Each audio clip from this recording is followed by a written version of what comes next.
I look out from my window, the dominant color that is present over and over and over is green. And so just unbelievable amount of green. And that is one of the key parts of living where I live, is this just unbelievable amount of green. And it's what makes the Cascadia bioregion really special. And right now there's a particular shade of green. It's this light green. It's this almost yellow green that really is characteristic of this time of year. And it's the color of leaves emerging. And we have this deeper, darker green that's present in the evergreen trees, the conifers, the ferns, but we have this much lighter green that's now available and is just dominating the landscape. So everywhere you look out, and in a couple months, it will be a lot darker as well. So there's this brightness and freshness around that green. And I'm thankful for that green and that what it represents, that, really we're on the edge of summer, though the weather wouldn't tell you that here because it's still pretty cold and windy. And here, being here in Snoqualmie, traditional Snoqualmie territory, it's really amazing to just see the amount of green that's around. And even as we struggle with things like, some of the logging that can be going on and the climate instability and things like that, they can bring us down. The just vibrant green is so nourishing to see. And I wanted to start today. I'm gonna start our little class here with just a little video, if I can pull this off. And I should be able to see this, I think. I'm gonna be able to just play this for just a minute or so. This just images of flowers blooming. And just, we can kind of use our senses to just kind of notice this and how it feels to just see these incredible flowers blooming. There's a lot of dahlias in here.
All right.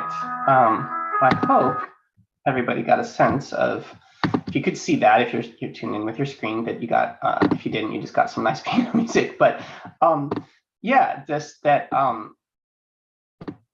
the sensory wonder that actually plants can evoke in our brains, and that actually seeing that shade of green is particularly nourishing to the brain. When I was doing research for one of my books, one of the things I discovered that was pretty startling was that the human eye can actually see more shades of green than any other color. And it's speculated that that's because of our need to identify different kinds of plants. And also that even painting a room green would settle everybody down, that their blood pressure would drop. And that so seeing green has this effect on us at a biological level. And it's definitely, I remember the first time I came out here when I was 19, quite a while ago, and my experience of seeing the green landscape here and how nourishing it was. And I wanted to talk a little bit about the bigger issues with us and plants. And There's a little exercise I'm going to do. It's just a short one, but just a little mindfulness exercise for us to think about, like, okay, here we are, wherever we are, it looks like everybody's tuning in live. We're in the United States, but if, whatever part of the world you're in, it's like thinking about, like, what you ate for breakfast this morning. And it's highly likely that you had some sort of plant-based breakfast. It's almost certain that you had a plant-based beverage, because most people drink tea or coffee with breakfast. And even if you had an animal-based breakfast, that ultimately depends on the plants, right? Like, even if we're having bacon and eggs, or we're having cow's milk, it's like that's coming from the plant world, right? That's how those beings are nourished, right?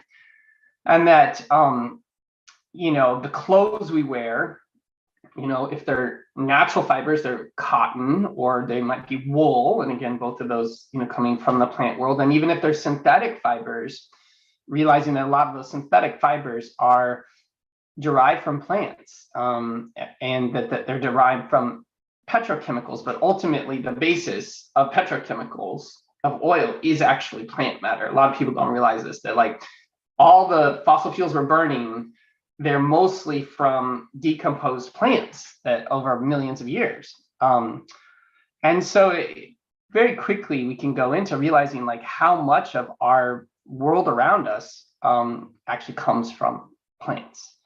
And that's not even taking into account that if we just like take a breath in and then we breathe out, we just breathed in oxygen that's provided by the plant world. And actually there are plants nearby. I mean, I can look outside my window right here and see a whole bunch of raspberries that are growing up, that there are plants nearby that are taking that out breath and taking that carbon dioxide, and they're actually sequestering that carbon in the soil, and then they're giving off oxygen, which is exactly what we apparently need more of. And I'm so sometimes flabbergasted about, like, when we look at the challenges of climate change, we look at the challenges we're facing, why we're not looking at more plant-based solutions, including planting more plants. And why we're not discussing, things like, massive hemp production or bamboo. Bamboo is a crop that grows very, very fast. You can make a lot of things from it, including toilet paper and paper. And it sequesters a lot of carbon, and it grows back very fast. And so rather than cutting down trees in our forests, why aren't we producing industrial massive scale bamboo, or maybe even smaller scale bamboo? So it seems like plants might offer a lot of possibilities for us as humans in these sort of challenging moments of the 21st century. And I wanted to share a little story from where I grew up, because I grew up in the Midwest, which is highly agriculturally focused, right? I grew up in the state of Illinois. There's just flat farmland in like literally dozens and dozens of miles. It's mostly just flat farmland outside of the town I grew up. And it's there are definitely plants growing there, but it's monoculture agriculture, usually corn or soybeans. And some farmers grew some vegetables too, and that's actually changed even in my lifetime. There's more vegetable growing again. But I grew up with all of these videos, all these commercials growing up on television. They would flash these pictures of these plants. It'd be like dandelion and pigweed and whatever else. And these were the enemies. And these were actually commercials for herbicides, for really strong chemicals to destroy these plants that were threatening our production of corn and soybeans. And you can see this even to this day, that's still going on. And if you're wondering about the effects of that, well, a lot of that land is really heavily, so heavy use of chemicals in there. So much so that if you go down the Mississippi River drainage, right, and you come down to New Orleans and Louisiana, there's this huge dead zone in the down there in the Gulf, that's the result of all of those chemicals being used to kill off those plants. And, here I think we start to get into this strange world of like, oh yeah, we have to eliminate these plants. It's so important that we eliminate these plants, and that instead we need to put in a single culture, monocrop or monoculture. And this is a normal thing, right? Like in everyday United States of America, and in a fairly large size of part of the world, there's a pretty strong war on plants that continues to this day. And when we look at challenges to like bird populations and insect populations and animal populations, I think it's been pretty underestimated the impact of all these pesticides and herbicides that are used in agriculture, but also on our lawns or in our backyards to keep plants at bay. And it's a very interesting conundrum, because actually it's a pretty simple formula that more plants means less carbon dioxide in the atmosphere. It's really simple. And actually, if you all are looking for an interesting resource on this, there's a documentary on Netflix. It's called Kiss the Ground. And it really looks at actually what happens when you till soil and you tear up all these plants. So there's the biggest boom, the biggest time of year when the carbon levels shoot up in the atmosphere.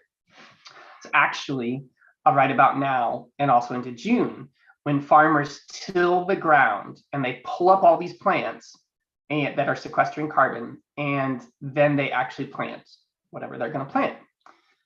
Now I just want to pause and just say, like, my family, a couple generations back, were farmers and have been farmers for multiple generations.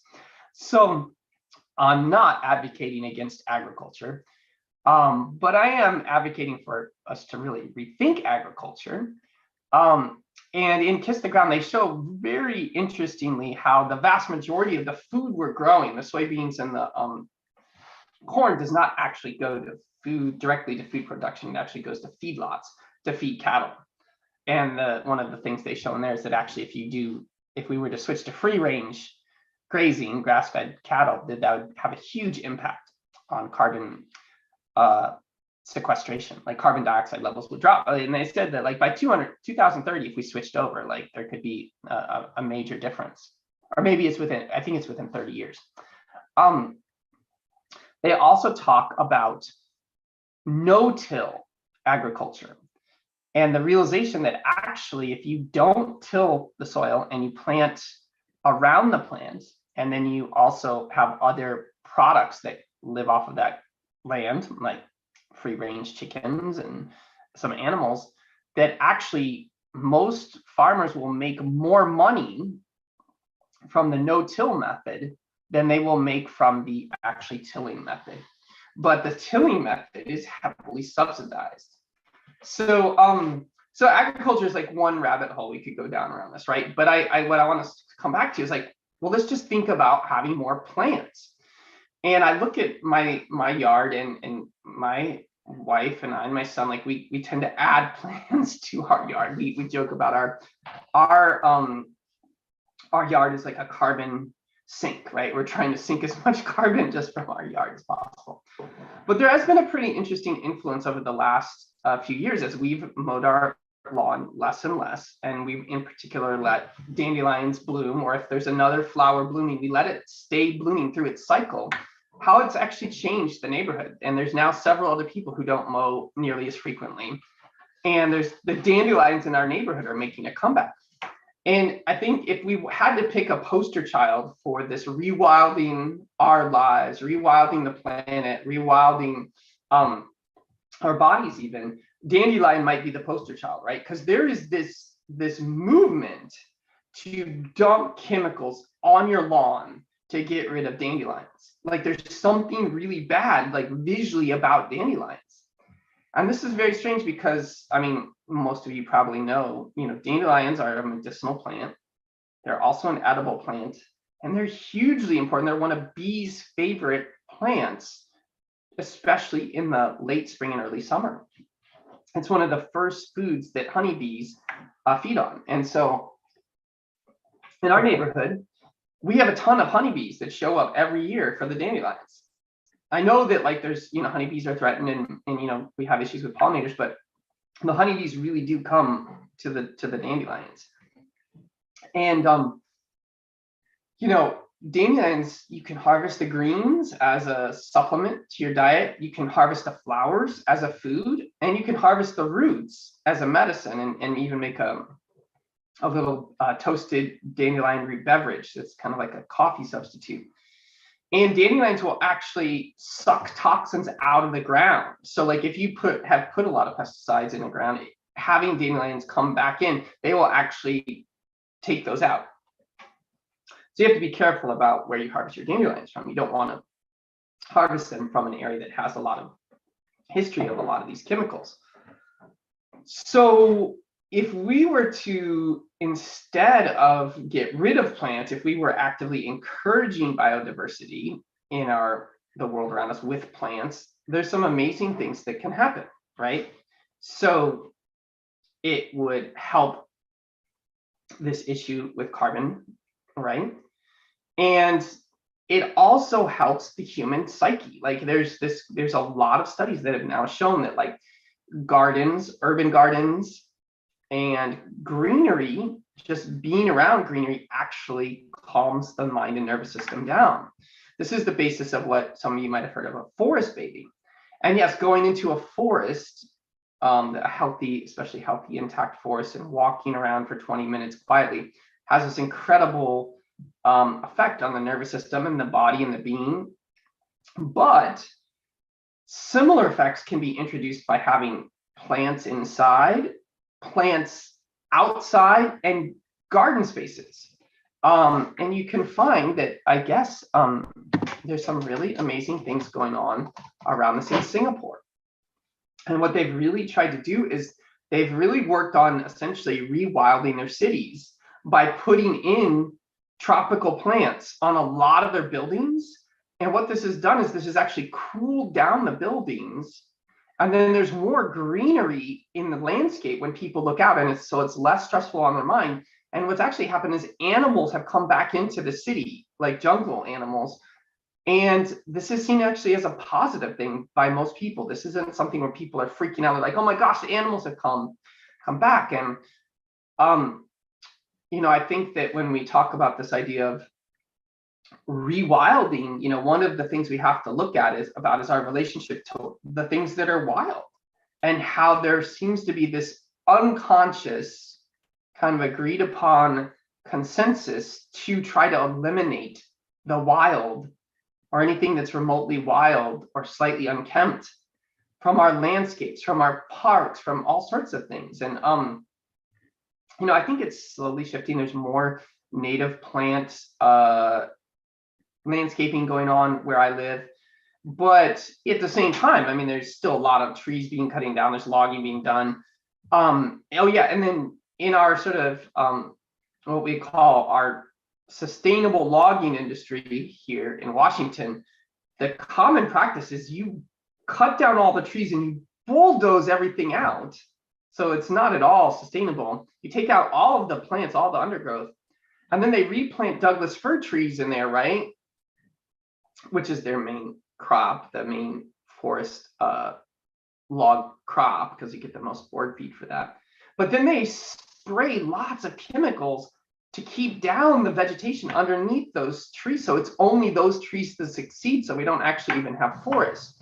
So, wherever we look at this, our backyards, logging practices, our agricultural practices, there's a lot of opportunity to change our relationship, checking out organic farms, planting some food in our backyard, or planting a pollinator garden or a medicinal garden. Just think about it. If everybody just had a medicinal garden somewhere on their property with, say, 10 plants that were also pollinator friendly, now how much that would change things. And if we lived in the city, out on your deck, having 10 different plants that were out there that were pollinator friendly, that also you could use to treat some minor things like stomach upset, or if you have a stuffy nose or something like that. So I really think that plants have the most of almost everything I talk about, have the potential to have the biggest impact, the most positive impact, and the fastest impact in our challenges we're facing around both global climate change, the stress and challenge of being a human in the 21st century, and our own individual like physical and mental health, like how those all interact. Like plants seem to be a key to unlocking how we can change things. And there doesn't seem to be much downside to more plants and more plant to biodiversity, other than maybe if we had a bunch of plants growing on our actual house, they could threaten the structure. But there doesn't seem, and I think somebody told me, it might have been Dana Driscoll, the Druid that teacher that I work with sometimes, that if we actually just stop mowing our lawns, just that would have a major impact on our carbon dioxide and greenhouse gas output, because a lot of people are also using like engines with petroleum-based products to cut their lawns every week, right? So, well, I want to see if anybody has any questions. You can type them in the chat, or you can raise your hand, or let me know. I can put people on the speaker here to take some questions.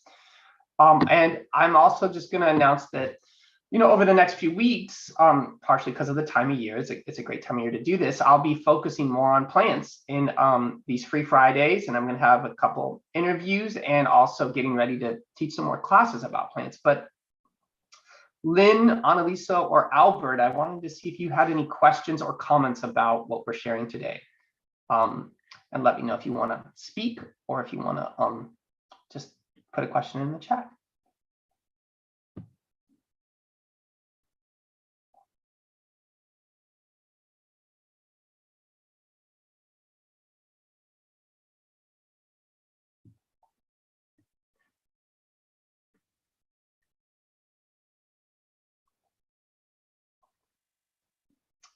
All right. Well, I wanted to leave us today. How do you enhance the actual experiencing of plants, Albert? Yes. So this is a great question. It's a good place to start. I was gonna, it relates to what I was about to say too. So I would say enhancing the actual experience of plants, your interaction with plants, probably the best way to start is to really engage with your 5 senses with the plants, right? So, and obviously we don't do this with plants that are poisonous or toxic or whatever, but so looking at the plants and spending some meditative time with the plants, touching the plants, feeling the texture of their leaves and their flowers. And if flowers are particularly interesting because flowers are designed to attract attention, like plants when they're flowering are actually wanting us to interact with them to spread their pollen and things. So touching them is actually, there's almost like this desire for them to do that. So that's one of the reasons they look so attractive. Smelling the plants, and not just like the flowers, though that's part of it. Like, the aromatic stimulation of, say, crushing some lemon balm and that like sweet, minty, summery smell of lemon balm. That there's a huge input we get with our senses. Feeling them, right? Touching them. So let's see. Oh, tasting them, if it's safe to taste them, and the fresh taste of, say, even some fresh kale picked from your backyard, or even the bitterness of the dandelion greens. Like a lot of people talk about in the wild foods movement about the lack of bitter in our diet, and how actually tasting even a little bit of bitter is really healthy for us. So tasting them, if you can taste them. And then the listening, gets a little bit more into the more esoteric side of this, but, there's a lot about plant communication and about people relating to plants. So, we can talk about that in some future classes, but I would start with your 5 senses and interacting with the plants. And if you can do that daily, that makes a huge difference. Just even feeling like I'm touching this little bonsai tree next to me right now. It's a little ficus, like feeling the leaves, what does that feel like? How does that feel on your senses? So interacting with plants with the 5 senses, and daily, if you can, spend some time around in a green space, like where green is the predominant color, and not like just a lawn that's just all the same thing. There's some diversity, whether that's a city park, whether that's your backyard, whether that's going to a nature reserve, right? So the actual spending time with plants. And then really starting to look at your diet and where the food comes from. And if you can start to have more of an interaction with plants as part of your diet. And that, it's like rewilding our food. And that's everything from growing some of your own food that you can hand harvest in your backyard, which is, or your porch or wherever. That's amazing. Growing tomatoes or growing raspberries or blueberries or whatever. To just even, going to a farmer's market where there's fresh food all around. That's the appeal of the farmer's market, right?